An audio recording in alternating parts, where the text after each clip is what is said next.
I was on tour in Sonoma, up in the Mayacamas mountain range, out in the middle of nowhere, up on a mountain, okay, at a beautiful winery.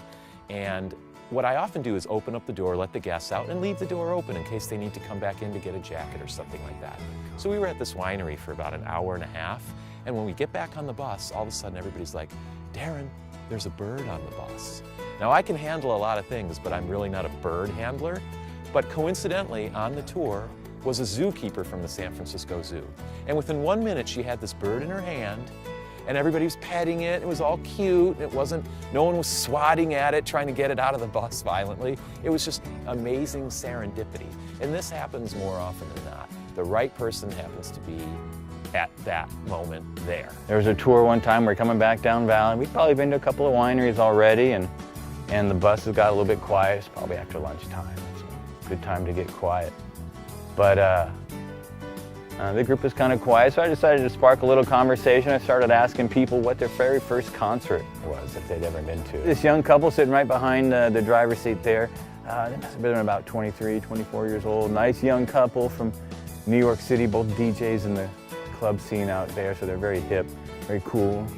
You tell by the tats and the tattoos and the piercings, but they wanted to go first. They wanted to tell the story about their first concert. So the young lady raises her hand and she says, I'm pretty embarrassed, but my first concert, it was Travis Tritt and Reba McEntire. And I said, well, hey, that's not a bad concert. He's got a bunch of hits. She's got her own TV show, and if you're a country fan, that's great. She said, well, that's just it. I'm not a country fan. I was kind of going through a phase in my teen years and can't get away from it now. And I said, oh, well, that's no big deal. It's not like it was Sean Cassidy or something like that. It's your first concert. And a few people in the back had chuckled. They'd heard of the young man, Sean Cassidy, to do run, run, to do run, run, right? And, but nobody laughed harder than this young couple that I was talking to, sitting right behind me. They were just busting up. And I said, I'm surprised you guys have even heard of the Sean Cassidy. His last hit was probably before you were born. And well, this young lady, her boyfriend, pipes up and he says, oh yeah, I've heard of him, that's my dad.